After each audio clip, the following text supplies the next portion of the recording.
ठीक है, तो आज स्टार्ट करेंगे रोटेशनल मैकेनिक्स से। सबसे मजेदार टॉपिक, मतलब लिटरली बोलता है ना, पढ़ के मजा ही आ जाता है रोटेशनल मैकेनिक्स में। ठीक है, तो रोटेशन में एग्जैक्टली हो क्या रहा है, अभी तक फिजिक्स में जो भी पढ़ा है, उसमें जो पार्टिकल था वो तो स्ट्रेट लाइन में मूव हो रहा था। आई मीन जो भी उसका मोशन था वो स्ट्रेट लाइन में था। ठीक है, सर्कुलर मोशन वाला पार्ट छोड़ के अभी इसी में क्या करने वाले ना, वो स्ट्रेट लाइन के मोशन को रोटेशनल काउंटर पार्ट देखेंगे उसके। ठीक है, तो ये टॉपिक स्टार्ट होता है मूवमेंट ऑफ इनर्शिया के कॉन्सेप्ट से। तो यहाँ पे लिख देता हूं मैं movement of inertia, moment of inertia. ठीक है, अभी सबसे पहले तो इसे टर्म बाय टर्म देखते हैं एग्जैक्टली ये है क्या, फिर इसके फॉर्मूलाज, डेरिवेशन, वो सारी चीज देख लेंगे। ठीक है, सबसे पहले तो ये इनर्शिया, लीनियर मोशन में ऐसा कौन सा टर्म है जो इनर्शिया से रिलेटेड है? कहना इसे मास, किसी भी ऑब्जेक्ट का मास ज्यादा है तो उसका इनर्शिया ज्यादा है। तो एग्जैक्टली रोटेशन मोशन में क्या होता है, किसी भी पार्टिकल का या फिर किसी भी रिजिड बॉडी का मोमेंट ऑफ इनर्शिया ज्यादा है तो उसका रोटेशनल इनर्शिया ज्यादा है बेसिकली। सही है, किसी भी ऑब्जेक्ट का अगर मोमेंट ऑफ इनर्शिया ज्यादा है तो उसका रोटेशनल इनर्शिया ज्यादा है। अच्छा, किसी ऑब्जेक्ट का मास बड़ा है तो उसका स्टेट ऑफ मोशन चेंज करना ज्यादा हार्ड होता है। ठीक है, किसी भी अगर मास मास ज्यादा होगा तो ऑब्वियसली उसको मोशन में लाना ज्यादा हार्ड है। अगर वही मास एक वेलोसिटी से जा रहा है तो उसे रोकना ज्यादा हार्ड है। मतलब जो मास ज्यादा भारी उसे रोकना ज्यादा हार्ड है। सिमिलरली रोटेशन मोशन में या फिर रोटेशन मैकेनिक्स में जिसका मोमेंट ऑफ इनर्शिया ज्यादा है उसे घुमाना या फिर घूमते हुए ऑब्जेक्ट को रोकना ज्यादा हार्ड है। ठीक है, तो यहाँ पे मैं क्या बोल दूंगा, मोमेंट ऑफ इनर्शिया का सबसे बोलते हैं ना, सबसे इजीएस्ट वे समझना क्या है, it is the rotational counter part of mass. It is the rotational counterpart of mass, meaning जो काम मास लीनियर मोशन में करता है वही काम moment of inertia rotation motion में करता है। ठीक है, इनफैक्ट ये जो टॉपिक है ना, मैं तुम्हें पहले ही बताता था, अगर इसके पहले की फिजिक्स अच्छे से आती है तो रोटेशन मैकेनिक्स में ज्यादा कुछ करना नहीं है, तुम्हें बस डिस्टिंग्विश करना है, बिकॉज हम वही चीजें करेंगे। मास के बदले मोमेंट ऑफ इनर्शिया यूज करना है, मोमेंटम के बदले एंगुलर मोमेंटम, स्पीड के बदले एंगुलर वेलोसिटी, डिस्प्लेसमेंट के बदले एंगुलर डिस्प्लेसमेंट, फोर्स के बदले टॉर्क, यही सारी चीजें बेसिकली, काइनेटिक एनर्जी के बदले रोटेशनल काइनेटिक एनर्जी। ठीक है, तो जो चीज हम वहां करते थे एग्जैक्टली वही चीज हम यही करेंगे, बट इसमें सब रोटेशन में कन्वर्ट हो जाता है। तो अभी हमने पहला काउंटर पार्ट देखा है कि मूवमेंट ऑफ इनर्शिया का काउंटर पार्ट होता है मास। बेसिकली मास का काउंटर पार्ट होता है मूवमेंट ऑफ इनर्शिया। इतना क्लियर है? उसका मीनिंग क्लियर एकदम अच्छे से? ओके फाइन, तो अभी इसका डेफिनेशन देख लेते हैं, या फिर चलो फॉर्मूला देख लेते हैं एग्जैक्टली है क्या। ठीक है, अच्छा, सबसे पहले तो अगर कोई भी ऑब्जेक्ट घूम रहा है, ठीक है, तो कभी भी किसी क्वेश्चन में आता है कि ऑब्जेक्ट घूम रहा है, या फिर अगर मैं कोई क्लेम करता हूं कि ऑब्जेक्ट घूम रहा है, ठीक है, तो ये क्लेम या फिर ये स्टेटमेंट बहुत ज्यादा इनकम्प्लीट है। क्यों? बिकॉज जब भी कोई ऑब्जेक्ट घूमता है तो उसकी एक्सिस डिफाइन करना बहुत ज्यादा इंपॉर्टेंट होता है कि भाई किस एक्सिस में घूम रहा है, किस एक्सिस के अराउंड घूम रहा है। ठीक है, तो रोटेशन में ये चीज याद रखो कि एक्सिस डिफाइन करना बहुत इंपॉर्टेंट हो रहा है। आई मीन फॉर एग्जांपल अगर मैंने बोल दिया कि चलो ये स्टाइलस पेन घूम रहा है, तो यार ये ऐसे घूम रहा है या ये ऐसे घूम रहा है या फिर ये ऐसे घूम रहा है, हमें पता नहीं, बिकॉज इसके एक्सिस डिफाइन नहीं की है।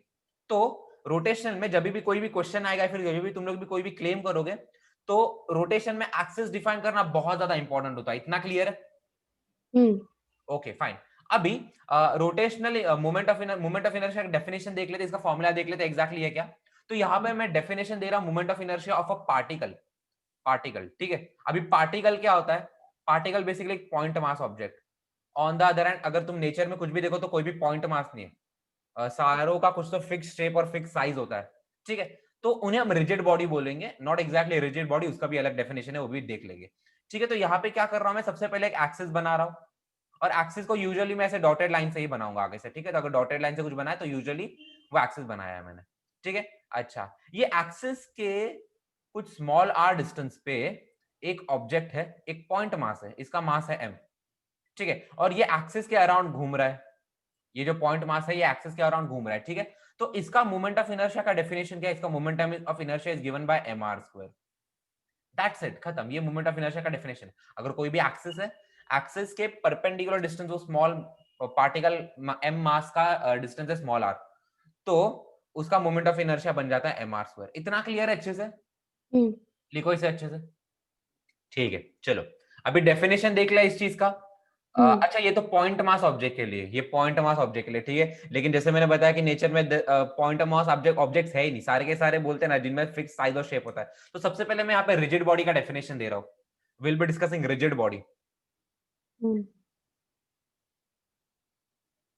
इनफैक्ट बहुत सारे टेक्स्ट बुक्स में रोटेशन मैकेनिक्स को रिजिड बॉडी मैकेनिक्स कहा जाता है, ठीक है। तो रिजिड बॉडी का मीनिंग क्या होता है basically?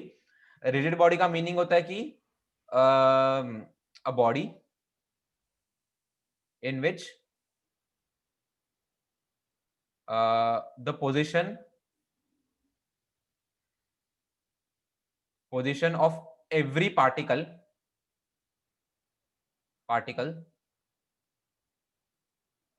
remains same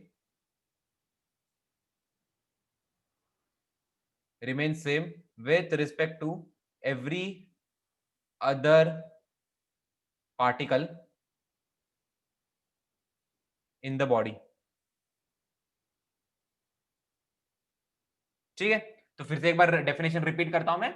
A body in which the position of every particle remains same with respect to every other particle in the body। ठीक है, तो फॉर एग्जांपल यहाँ पे मैं एक रैंडम शेप का रिजिड बॉडी बना लेता हूं, ठीक है। सो यहाँ पे एक पार्टिकल है और यहाँ पे एक पार्टिकल है, तो इस पार्टिकल के रिस्पेक्ट में ये पार्टिकल इधर ही रहेगा और इस पार्टिकल के रिस्पेक्ट में ये वाला पार्टिकल इधर रहेगा, और ये हर एक पार्टिकल के साथ होगा इन दिस बॉडी। तो बेसिकली मीनिंग क्या, एकदम सिंपल भाषा में मीनिंग बता तो रिजिड बॉडी का शेप चेंज नहीं हो सकता, ठीक है। और यहाँ पे और एक लिख दे, it has a finite shape. Basically ये इन्फिनिटेसिमली छोटा नहीं होता, ये पॉइंट पार्टिकल जैसा नहीं होता, ये इसमें इसको एक प्रॉपर शेप और साइज होता है। इतना क्लियर है रिजिड बॉडी का डेफिनेशन? अच्छा ठीक है, तो अभी इसके बाद टॉपिक लिखते हैं movement of inertia of a rigid body, ठीक है। मैंने लिखा नहीं वो ऊपर का। अच्छा लिख ले, टेक योर टाइम, ठीक है। तो अभी लिखो, टॉपिक लिखो मूवमेंट ऑफ इनर्शिया, इसे मैं आई से रिप्रेजेंट कर रहा हूँ, movement of inertia of a rigid body, ठीक है। आई मीन इसके पहले जो मोमेंट ऑफ इनर्शिया डिफाइन किया था वो हमने पॉइंट ऑब्जेक्ट के लिए किया था, एक पार्टिकल के लिए किया था। अब एक रिजिड बॉडी के लिए देखा जाए तो कैसा मोमेंट ऑफ इनर्शिया करेंगे, ठीक है। तो एक जनरल रिजिड बॉडी बना रहा हूं मैं किसी भी रैंडम शेप का, ठीक है। ओके, अभी मैं एक एक्सिस बना रहा हूं, सो बेसिकली इस एक्सिस के अराउंड अपना जो रिजिड बॉडी है वो घूम रहा है, तो यहाँ पे I am making the axis of rotation, ठीक है। अच्छा जरूरी नहीं है कि एक्सिस ऑफ रोटेशन बॉडी के अंदर से ही पास हो, ठीक है। एक्सिस ऑफ रोटेशन बॉडी के बाहर से भी पास होता है, ठीक है, बट यहाँ पे मैंने ऐसे ही बना लिया है, ठीक है। इसके अराउंड ये अपना एक्सिस, इसके अराउंड अपना जो ऑब्जेक्ट है वो घूम रहा है, ठीक है। अच्छा अभी मैं क्या करूंगा, मुझे इसके अराउंड ये निकालना है, मुझे इसके अराउंड इसका मोमेंट ऑफ इनर्शिया कैलकुलेट करना है, तो उसका एक जनरलाइज्ड फॉर्मूला मुझे डिराइव करना है। तो उसका जो आइडिया है वो एकदम सिंपल है। मैं क्या बोलूंगा कि चलो एक डिफरेंशियल मास ले लेते हैं, डीएम। अभी डिफरेंशियल मास हम क्यों लेते हैं, बिकॉज इस मास का एक फिक्स पोजीशन है फ्रॉम द एक्सिस, इसे मैं आर बोल रहा हूं, ठीक है, या फिर इसे चलो मैं R1 बोल देता हूं, ठीक है। आई मीन अगर मैं यहाँ पे कोई भी पार्टिकल देखो तो उनका डिस्टेंस एक्सिस से अलग है, लेकिन यहाँ पे बोल रहा है फिक्स्ड मास ले लो डीएम, जो कि डिफरेंशियल मास बेसिकली जो R1 डिस्टेंस दूर है, ठीक है। तो इस छोटे से पॉइंट मास का मोमेंट ऑफ इनर्शिया क्या होगा, लेट्स से मैं इसे डी आई से रिप्रेजेंट करूंगा, कैन आई से उसका मोमेंट ऑफ इनर्शिया होगा डीएम इंटू R1 स्क्वायर, आया ना, ठीक है। अच्छा तो बेसिकली भी मैं क्या करूंगा, ऐसे छोटे छोटे छोटे छोटे पार्टिकल्स लूंगा, छोटे छोटे पार्टिकल्स लूंगा एकदम, ठीक है। सपोज ये वाला पार्टिकल R2 डिस्टेंस पे है, फिर ये वाला पार्टिकल का परपेंडिकुलर डिस्टेंस एक्सिस से R3 एंड सो ऑन, ऐसे मैं total n number of particles ले रहा हूं, सो अपना नेट मोमेंट ऑफ इनर्शिया क्या हो जाएगा, वो बेसिकली हो जाएगा summation of D I, which is nothing but summation D I, meaning ये सबका समेशन, अलग अलग हर एक पार्टिकल का, छोटा छोटे पार्टिकल्स का moment of inertia, differential moment of inertia, उनका ऐड करूंगा। तो बेसिकली यहाँ पे क्या हो जाएगा, यहाँ पे हो जाएगा dm into R1 square plus dm into R2 square plus up to कहां तक जाएगा, ये डीएम इंटू RN स्क्वायर। इतना क्लियर है? अच्छा अभी मैं क्या कर रहा हूँ, मैं n टेंस टू इन्फिनिटी कर रहा हूँ, मीनिंग कि मैं पूरे रिजिड बॉडी को ऑलमोस्ट मतलब इनफाइनाइट पार्ट्स में तोड़ रहा हूँ थियोरेटिकली, ठीक है। तो बेसिकली हर एक जो पॉइंट मास है वो इन्फिनिटेसिमल साइज का बन रहा है, ठीक है। तो इन्फिनिटेसिमल ऑब्जेक्ट्स का ऐसे infinite objects, basically infinite infinitesimal objects का addition is nothing but integration. फिर से बता रहा हूँ क्या है होता है, infinite addition of infinitesimal objects is nothing but integration, ठीक है। बेसिकली हम लोग बहुत सारे इन्फिनिटेसिमल ऑब्जेक्ट्स को अगर ऐड कर रहे हैं तो it is as good as integration. तो यहां से हमें मोमेंट ऑफ इनर्शिया का फॉर्मूला मिल जाता है, is nothing but integral r square dm. So integral r square dm अपना मोमेंट ऑफ इनर्शिया का फॉर्मूला बन जाता है। इतना क्लियर है? लिखे से अच्छे से, और इसके बाद कुछ डिराइव करेंगे, कुछ स्टेटमेंट्स या फिर कुछ लॉज चलेगा। तो अभी स्टार्ट करते हैं moment of inertia of rigid rod. ठीक है, सबसे बेसिक एग्जांपल है, ठीक है, उसके बाद आगे बहुत कॉम्प्लेक्स फिगर्स है, लेकिन सबसे पहले स्टार्ट करेंगे एक रिजिड रॉड की। ठीक है, तो चलो यहाँ पे एक रॉड ले लेते हैं। कुछ ऐसे बनाऊंगा मैं रॉड को। ठीक है, ये सिलिंड्रिकल रॉड है या फिर जो बोलना है बोलो।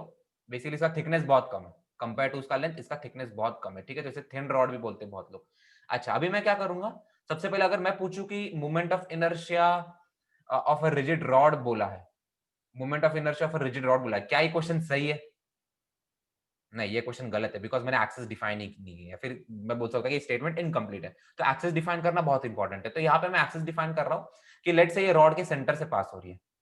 ठीक है, रॉड के सेंटर से पास हो रही है, तो या आई will be making axis somewhat like this.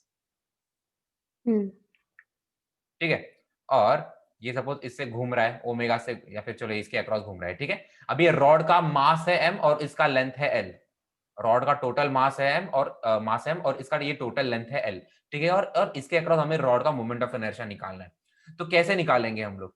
ठीक है, सबसे पहले तो ध्यान रख, ये रॉड जो ये एक 1D ऑब्जेक्ट है, और सिंस ये 1D ऑब्जेक्ट है, हमने देखा जब भी 1D ऑब्जेक्ट होता है we use linear mass density lambda, we use linear mass density which is mass per unit length. तो इसका टोटल मास कितना है m, इसका टोटल लेंथ कितना है l, तो लैम्डा इसका m बाय l है। मीनिंग अगर मैं इस रॉड का एक यूनिट लेंथ निकालू, यूनिट लेंथ अगर SI यूनिट में देखे तो 1 मीटर, तो अगर इस रॉड का मैं 1 मीटर का लेंथ बाहर निकालू तो उसका मास हो जाएगा लैम्डा। इतना क्लियर है? हाँ। और सिंस ये एक 1D ऑब्जेक्ट है, मतलब इसमें एक ही डायरेक्शन में लेंथ है, तो ये 1D ऑब्जेक्ट है, और 1D ऑब्जेक्ट में हम लैम्डा यूज करते हैं, linear mass density. 2D object में we use areal mass density alpha, and 3D object में we use volume mass density which is nothing but rho. ठीक है, अच्छा यहाँ पे मैं लैम्डा ले रहा हूं, अभी इसका यूज के आगे देख लेंगे। अभी मैं क्या बोलूंगा कि सपोज मैं किसी x डिस्टेंस पे एक dx थिकनेस का मास ले रहा हूं, मैं किसी x डिस्टेंस पे एक dx थिकनेस का मास ले रहा हूं। ठीक है, ओके, ये डिफरेंशियल मास ले रहा हूं मैं dm। अच्छा, अभी मुझे इसका मास एग्जैक्टली पता नहीं, तो इसका मास कितना होगा, बेसिकली dm कितना होगा, इसका length which is nothing but dx into lambda. I mean किसी भी ऑब्जेक्ट का मास होता है, किसी भी लीनियर ऑब्जेक्ट का मास होता है उसकी लीनियर मास डेंसिटी इनटू उसका लेंथ। तो एग्जैक्टली बेसिकली हम लोग कैसा करते हैं, mass is equal to volume into density, यहाँ पे एग्जैक्टली वही कर रहे हैं, mass is equal to length into linear mass density. इतना क्लियर है डीएम कैसे लिया मैंने? अच्छा, ठीक है, अभी I will be writing moment of inertia का formula. Moment of inertia is given by integral r square DM.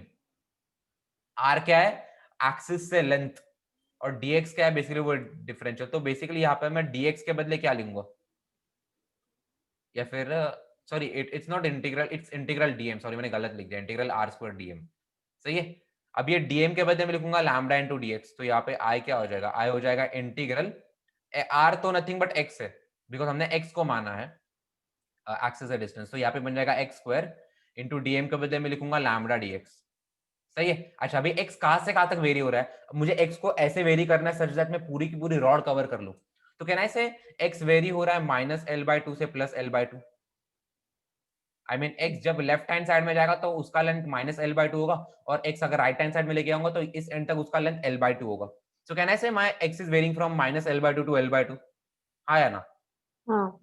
बस दैट्स इट। अभी हमें बस इसे कंप्यूट करना है, लैम्डा सिंस कांस्टेंट है मैं उसे इंटीग्रल के बाहर ले लूंगा, तो लैम्डा और उसकी वैल्यू भी लिख दूंगा m/l। ठीक है, उसके बाद मेरा बचेगा इंटीग्रल x स्क्वायर dx। अभी x स्क्वायर का इंटीग्रल क्या होता है, x स्क्वायर का इंटीग्रल होता है x³/3, x³/3, और ये कहां से कहां तक जा रहा है, -l/2 से +l/2।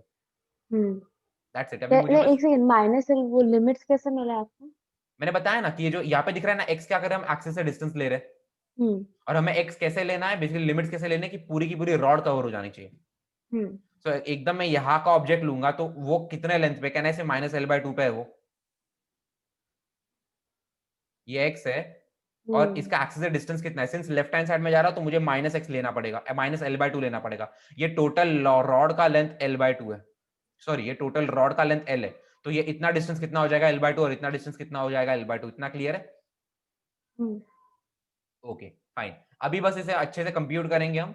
ये हो जाएगा m बाय एल इंटू, सबसे पहले अपर लिमिट सब्स्टिट्यूट करेंगे तो l/2 अगर मैं सब्स्टिट्यूट करूंगा तो यहाँ पे बेसिकली बन जाएगा l³/8, 8 इंटू 3 एक्चुअली, तो 24 ही लिख देता हूं मैं, चलो ठीक है। माइनस माइनस l/2 सब्स्टिट्यूट करेगा करूंगा तो अगेन यहाँ पे बन जाएगा -l³/24।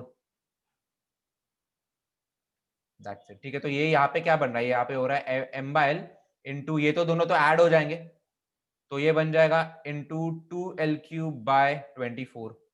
सही है। तो जो 2l³ है इसे मैं काट देता हूं, नीचे 12 बच जाएगा और फाइनली हमें आंसर क्या आ जाएगा। रॉड का मोमेंट ऑफ इनर्शिया होता है ml, ये l और l³ यहाँ पे स्क्वायर बचेगा तो हमें बचेगा ml²/12। इतना क्लियर है।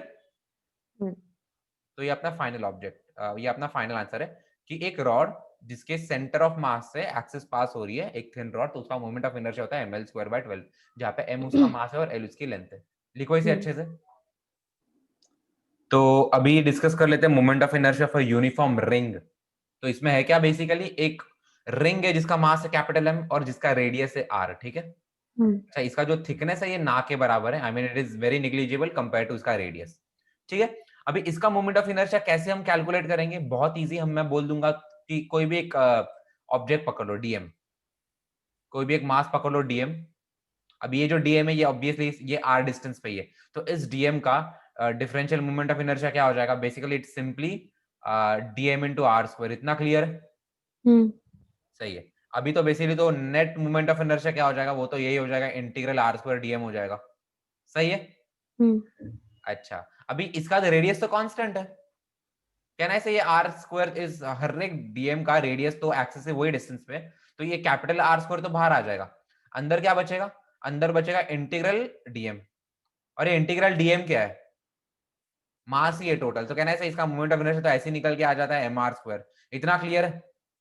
इनफैक्ट ये अंडरस्टैंडेबल, अंडरस्टैंडेबल क्यों है, बिकॉज हर एक पार्टिकल, इस रिंग का हर एक पार्टिकल एक फिक्स्ड स्मॉल r डिस्टेंस है, या फिर कैपिटल R डिस्टेंस पे from the axis, and that's the reason इसका moment of inertia easily mr²। इतना क्लियर है। ठीक है। अभी देखेंगे moment of inertia of a uniform disc.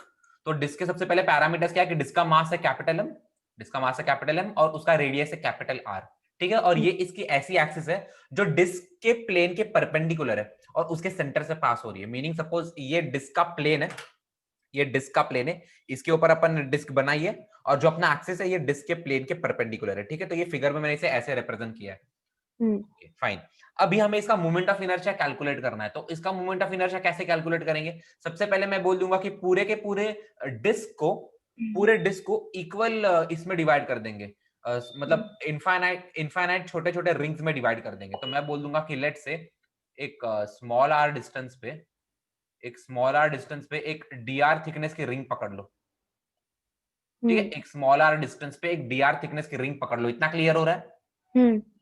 Okay fine. अभी सबसे पहले तो ये 2D ऑब्जेक्ट है ना, disc is a 2D object, and that's the reason इसमें क्या यूज करेंगे हम, इसमें अल्फा यूज करेंगे, एरियल मास डेंसिटी। अभी एरियल मास डेंसिटी क्या होता है, मास अपॉन एरिया होता है। Areal mass density is nothing but mass upon area, ठीक है। तो इसका टोटल मास है कैपिटल M और इसका एरिया कितना है, कैन आई से it is pi into capital R का स्क्वायर। तो ये अपना अल्फा है, ठीक है। अच्छा, अभी इस डिस्क का कोई भी मैं मास पकड़ू, कोई भी रीजन पकड़ू, तो उस रीजन का मास कितना होगा, अल्फा इंटू उसका एरिया। इतना क्लियर है।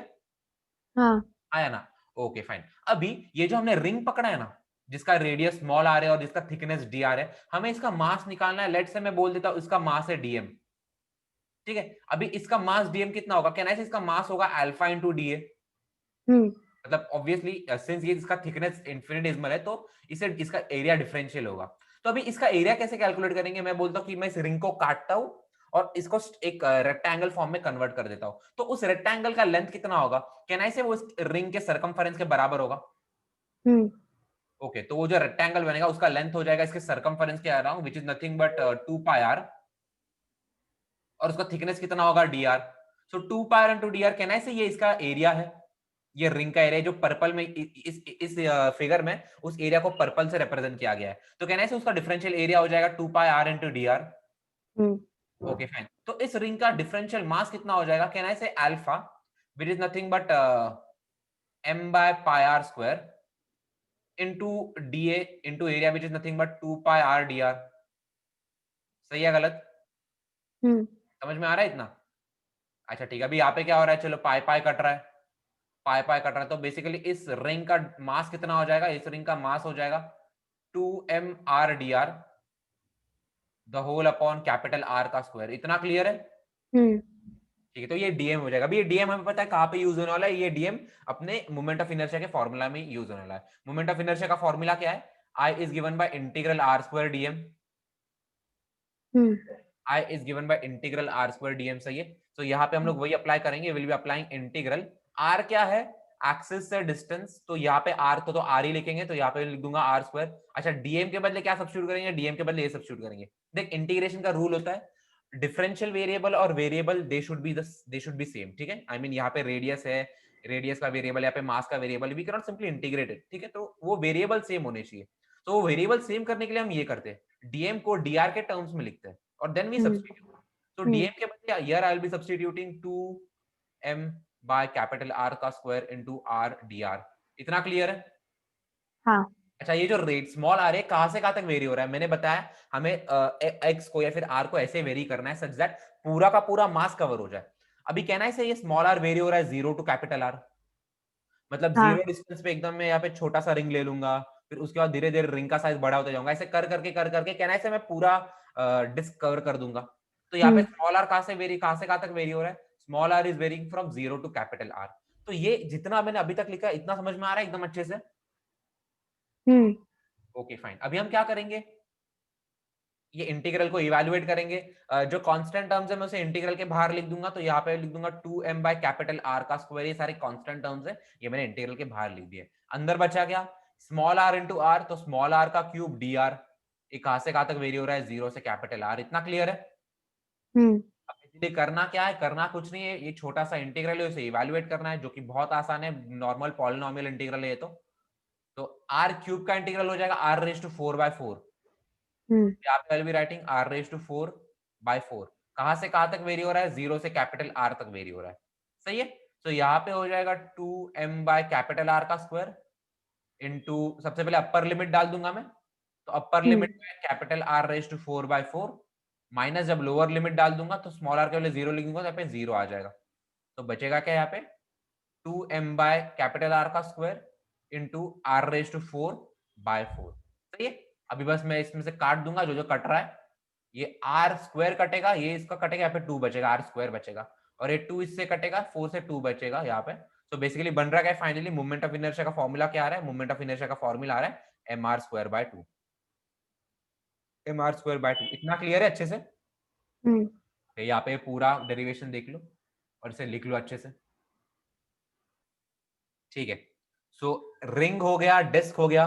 अभी इसी के सिमिलर होते हैं अपने moment of inertia of a hollow cylinder और moment of inertia of a solid cylinder, ठीक है। तो यहाँ पे मैं इसी के बाजू में लिख रहा हूं moment of inertia of a hollow cylinder, I of a hollow cylinder.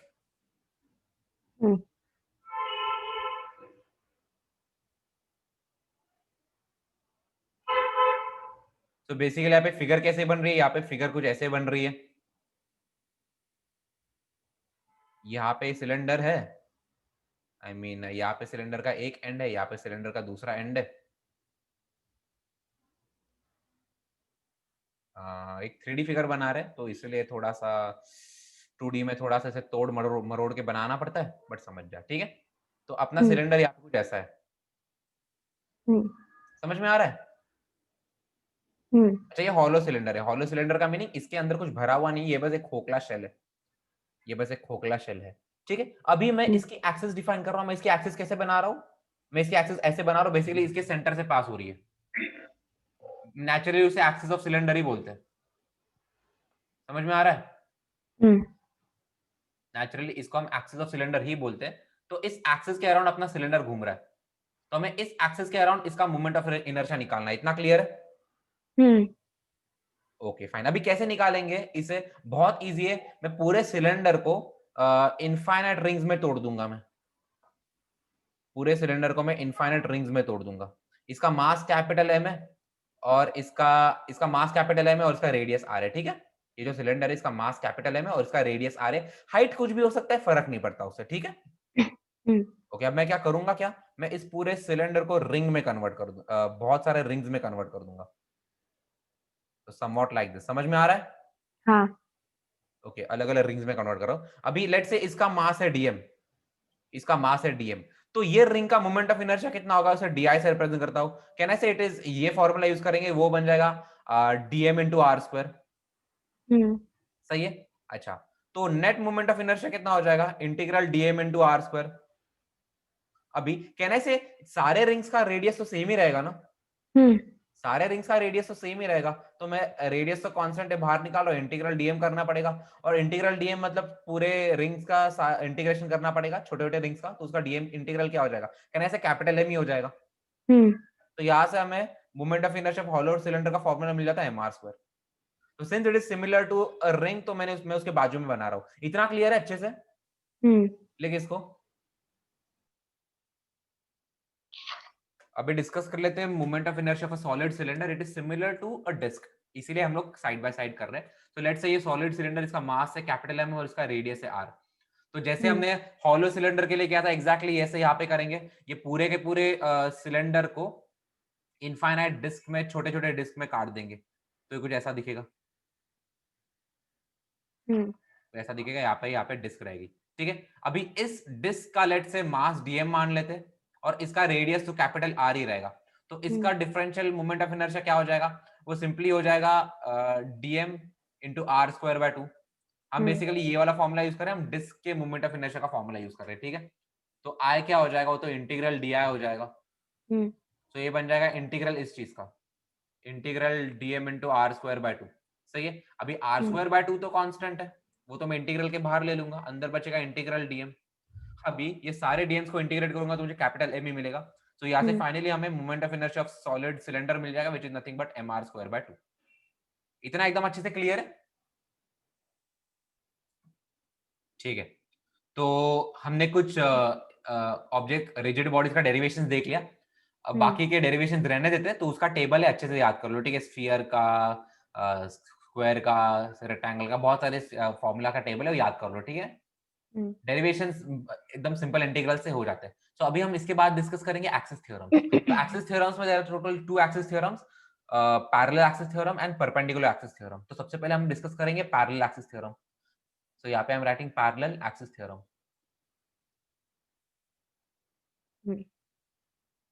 अभी पैरेलल एक्सिस थ्योरम बोलता क्या है, इसे ध्यान से देखना, ठीक है। सबसे पहले मैं एक रिजिड बॉडी कंसीडर करूंगा। I will consider a rigid body, ठीक है। कोई भी इरेगुलर शेप का रिजिड बॉडी लिख रहा हूं, because I have to generalise this, ठीक है। और लेट्स से ये जो पॉइंट है ना, ये पॉइंट है ना, ये इस रिजिड बॉडी का सेंटर ऑफ मास है। तो यहाँ पे मैं लिख दूंगा this point represents the centre of mass of the body, ठीक है। अच्छा, अभी हम एक ऐसी एक्सिस ले रहे हैं, अभी हम एक ऐसी एक्सिस ले रहे हैं जो इस सेंटर ऑफ मास से पास होती है। तो मैं इसे कुछ ऐसे बनाऊंगा, समवॉट लाइक दिस, ठीक है। अच्छा, इस एक्सिस का ओरिएंटेशन कुछ भी हो सकता है, मतलब ऐसे आगे जा रही है, पीछे आ रही है, उल्टी सीधी, कुछ भी हो सकता है। लेकिन इसकी कंडीशन क्या है कि ये वाली जो एक्सिस है, ये सेंटर ऑफ मास से पास हो रही है, ठीक है। ये इसका सबसे प्राइमरी कंडीशन है इसका। और मैं बोल दूंगा लेट से इस एक्सिस के अराउंड इस ऑब्जेक्ट का मोमेंट ऑफ इनर्शिया है आई नॉट। इतना क्लियर है? ठीक है, फिर से बता रहा हूं, एक रिजिड बॉडी है, उसका सेंटर ऑफ मास है, और अपनी जो एक्सिस है जो मैंने येलो कलर में बनाई है, वो इसके सेंटर ऑफ मास से पास होती है। ओरिएंटेशन से फर्क पड़ता नहीं, ओरिएंटेशन कुछ भी हो सकता है, लेकिन जरूरी कंडीशन है कि वो उसके सेंटर ऑफ मास से पास होनी चाहिए। बहुत बहुत सारे बच्चे यहाँ पे गलती करते हैं और पैरेलल एक्सिस थ्योरम में गलती कर बैठते, ठीक है। ओके फाइन, अभी मैं क्या कर रहा हूं, अभी मैं बोल रहा हूं कि लेट से एक ऐसा एक्सिस है जो इस गिवन एक्सिस के पैरेलल है, जो इस गिवन एक्सिस के पैरेलल है, ठीक है। बॉडी से पास हो सकती है, बॉडी से पास नहीं हो सकती, फर्क नहीं पड़ता, इसमें कोई भी कंडीशन नहीं है। इसमें एक ही कंडीशन है कि जो अपना पहला वाला जो एक्सिस है ना, ये इसके पैरेलल है, सही है। और उनके बीच का परपेंडिकुलर डिस्टेंस स्मॉल आर है, उनके बीच का परपेंडिकुलर स्मॉल आर है। इतना क्लियर है एकदम अच्छे से? ओके फाइन, अभी मैं बोल देता हूं लेट से कि इसका, इसके अक्रॉस बॉडी का मोमेंट ऑफ इनर्शिया है आई, ठीक है। बॉडी का मास है कैपिटल एम, बॉडी का मास है कैपिटल एम, ठीक है। ओके फाइन, अभी तो पैरेलल एक्सिस थ्योरम क्या बोलता है, पैरेलल एक्सिस थ्योरम ये बोलता है कि I is given by I not plus m are square, that's it, ये पैरेलल एक्सिस थ्योरम है। So basically parallel axis theorem से मिलता क्या है, अगर हमें एक अगर सेंटर ऑफ मास से पास होती हुई एक्सिस का मोमेंट ऑफ इनर्शिया पता है, तो किसी भी एक्सिस का जो उसके पैरेलल है हम मोमेंट ऑफ इनर्शिया बहुत इजीली कैलकुलेट कर सकते हैं यूजिंग दिस फॉर्मूला। इतना क्लियर है एकदम अच्छे से? हाँ। लिखे से? हम्म। Okay fine.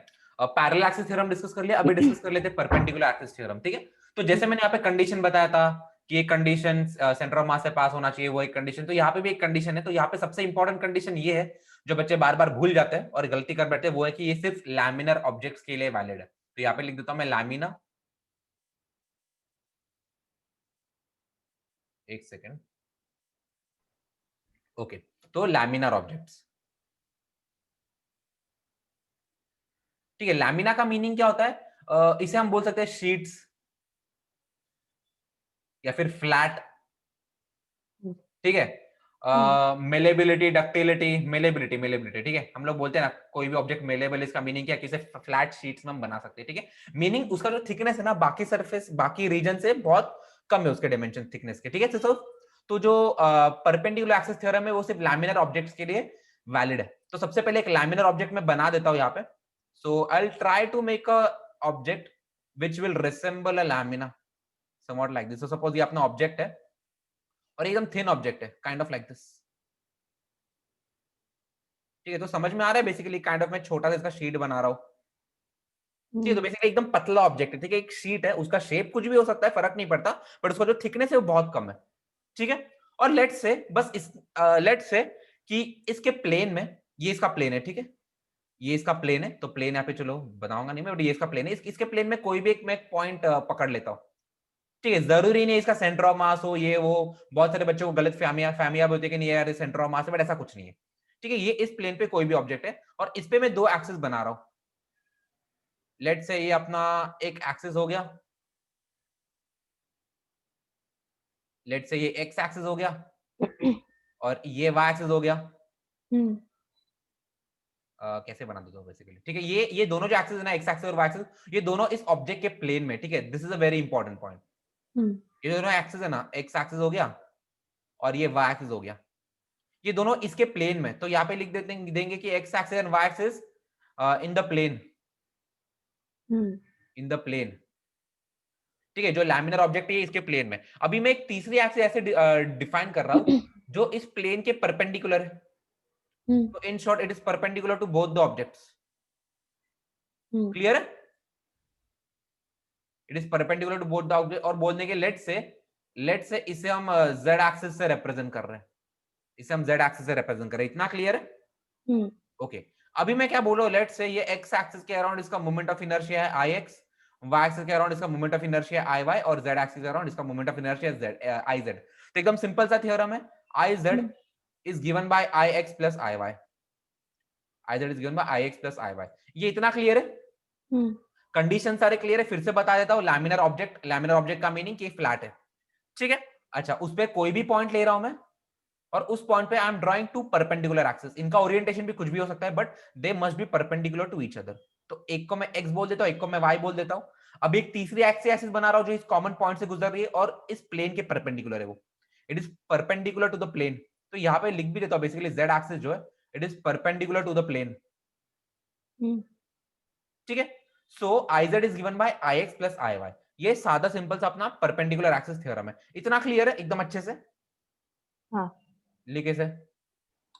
ठीक है, तो एक क्वेश्चन से स्टार्ट कर लेते हैं। अभी सबसे पहला क्वेश्चन होगा एकदम सिंपल क्वेश्चन, सिंपल बेसिकली इसे कॉन्सेप्ट एक्सप्लेनरी क्वेश्चन बोल दो। बेसिकली ये क्वेश्चन आपको कॉन्सेप्ट एक्सप्लेन कर देगा, ठीक है।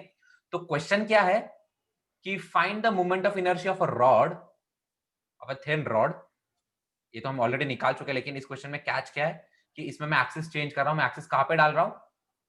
मैं एक्सिस यहां पे डाल रहा हूं। लेट से वो एक एंड से पास हो रहा है, एक्सिस जो है वो एक एंड से पास हो रहा है, and obviously axis perpendicular to length of the rod. तो ये रॉड क्या है, इसका मास m है, इसका लेंथ l है, और हमें इस एक्सिस के अराउंड मोमेंट ऑफ इनर्शिया निकालना है। क्लियर है? अच्छा, इंटीग्रेशन से कर सकते हैं।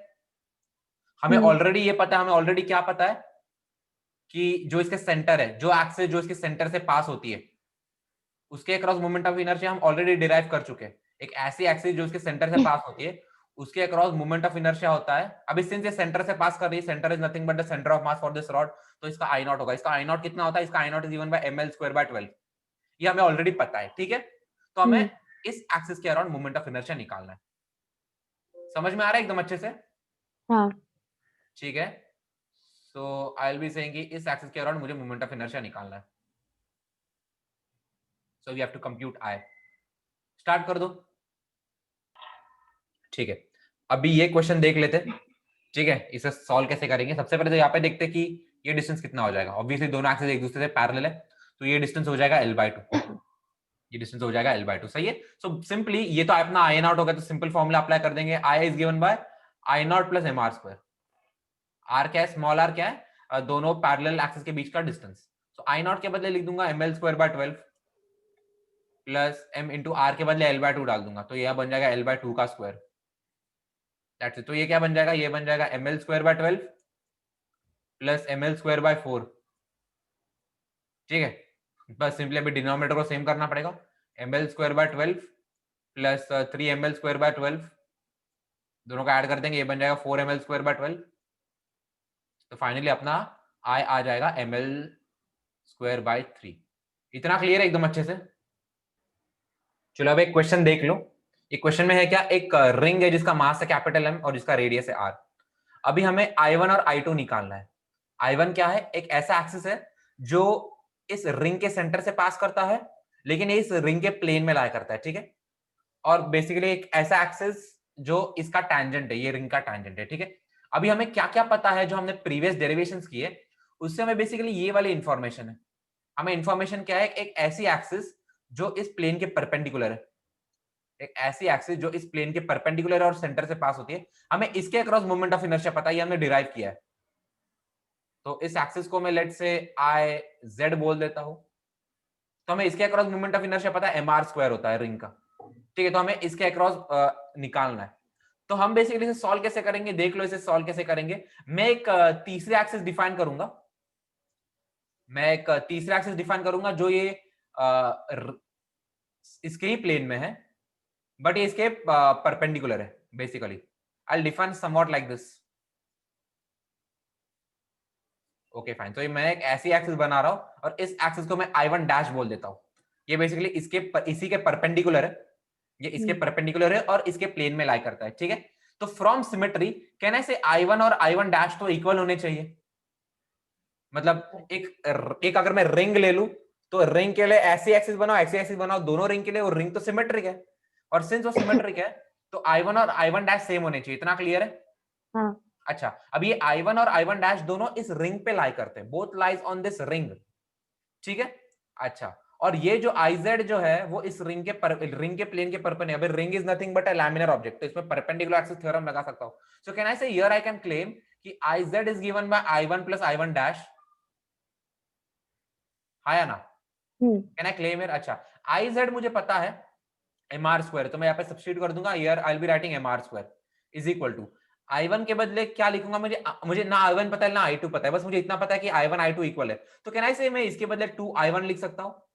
I1 प्लस I1 डैश के बदले में 2 I1 लिख रहा हूँ, सही है। तो यहां से मुझे I1 मिल जाएगा। I1 का वैल्यू कितना आ जाएगा? I1 आ जाएगा mr square by 2। That's it. तो बहुत इजीली, वैसे इसे इंटीग्रेशन से भी कर सकते हैं, ठीक है, इसे इंटीग्रेशन से भी कर सकते हैं, बट यहाँ पे परपेंडिकुलर एक्सिस लगा के बहुत इजीली हमने इसे सॉल्व कर लिया, which is nothing but mr square. इतना क्लियर है अच्छे से? हाँ, एक सेकंड मुझे दे। अच्छा ठीक है। इतना हो गया। अभी हमें I2 निकालना है, ठीक है। सो कैन आई से I1 और I2 तो परपेंडिकुलर है दूसरे, पैरेलल एक दूसरे के, दे एक्चुअली एक पैरेलल मिनट, टू एक ईच अदर। मिनट, मुझे ये फिर से समझा। I1 is equal to I2 कैसे हुआ वो? I1 is equal to I1 dash. हाँ, I1 is equal to I1 dash कैसे आई हुआ? मीन अगर मैं I1 देखूं और I1 डैश देखूं तो इस रिंग के लिए दोनों तो सिमेट्रिक है ना। हाँ। आई मीन एक रिंग देख लूं मैं, ये दोनों बेसिकली डायमीटर्स है, हाँ। तो दोनों डायमीटर के अक्रॉस तो मोमेंट ऑफ इनर्शिया सेम ही होना चाहिए ना, बिकॉज वो तो एग्जैक्टली सिमेट्रिक फिगर है उसके हिसाब से। ओके, तो डायमीटर बस। ऐसा बनाओ चाहे ऐसा बनाओ, उससे फर्क क्या पड़ेगा? वो सर्कल तो वैसा ही रहेगा ना। हाँ, बट वैसे तो IZ भी तो। बट IZ उस प्लेन में लाई नहीं करता, देयर इज डिफरेंस। I1 और I1 डैश दोनों प्लेन में लाई करते हैं, but IZ does not lie on the plane. तो IZ is not the diameter, IZ diameter नहीं है। समझ में आ रहा है? अच्छा, हाँ, समझा मुझे। ओके ठीक है, अभी दूसरा सॉल्व करते हैं, अभी I2 सॉल्व करते हैं। ठीक है, I2 कैसे सॉल्व करूंगा, पैरेलल एक्सिस थ्योरम लगा दूंगा। ये I1 और I2 दोनों एक दूसरे के पैरेलल है, both are parallel to each other. So हम यहाँ पे लिखेंगे ये I1 क्या हो जाएगा, बेसिकली I1 तो सेंटर ऑफ मास से पास होता है। सो कैन आई से I2 is given bye I1 plus mr square, और r क्या है यहाँ पे, दोनों के बीच का डिस्टेंस है, जो कि इस केस में कैपिटल R ही है, बिकॉज वो तो रेडियस है इस रिंग का। इतना क्लियर है? हाँ। सो I2 को मैं क्या बोल सकते हैं, ये IZ नहीं है, ठीक है, गलती मत कर देना, इट्स I2। ठीक है, I1 तो हमने अभी अभी निकाला, it is nothing but mr square by 2 plus यहाँ पे मैं mr स्क्वायर लिख दूंगा। सही है, सो ये क्या बन जाएगा, ये बन जाएगा 3mr स्क्वायर बाय 2। सही है, सो यहाँ से हमें I2 मिल रहा है, I2 is nothing but 3mr square by 2। इतना क्लियर है? लिख इसको अच्छे से। अभी इसी क्वेश्चन में और एक चीज ऐड कर देते हैं, एक ऐसा एक्सिस जो इस पॉइंट से पास होता है और इस प्लेन के परपेंडिकुलर है। बेसिकली जो टैंजेंट का जो कांटेक्ट पॉइंट है उस पॉइंट से पास होता है और इस प्लेन के परपेंडिकुलर है, तो इसके अक्रॉस I3 बोल देते। तो अगेन यहाँ पे क्या करेंगे, यहाँ पे अलग जगह पे पैरेलल एक्सिस थ्योरम लगा देंगे। ये एक्सिस और ये एक्सिस पैरेलल है, IZ और I3 का। That's it. इसके अक्रॉस तो मोमेंट ऑफ इनके बीच में डिस्टेंस तो कैपिटल R ही रहेगा। हाँ। सो I3 क्या लिखा है, I3 हो जाएगा IZ प्लस mr, और I3 देख IZ जो है वो सेंटर से पास होता है, तो IZ को मैं I0 के बदले लिख सकता हूँ। ठीक है, ओके, तो IZ प्लस mr स्क्वायर। सही है, अभी IZ is nothing but mr square, so mr square plus mr square. Finally हमें I3 कितना मिल जाएगा, I3 मिल जाएगा 2mr स्क्वायर। तो समझ में आ रहा है जो अपने पैरेलल एक्सिस थ्योरम से कितने इंपॉर्टेंट है। बेसिकली बहुत इजीली, नहीं तो यहाँ पे इंटीग्रेशन लगाने लग जाता था, जो कि बहुत हार्ड बना देता है इस क्वेश्चन को। तो यहाँ पे बिना इंटीग्रेशन के हो रहा है। इतना क्लियर है? लिखो इसे अच्छे से। सही है।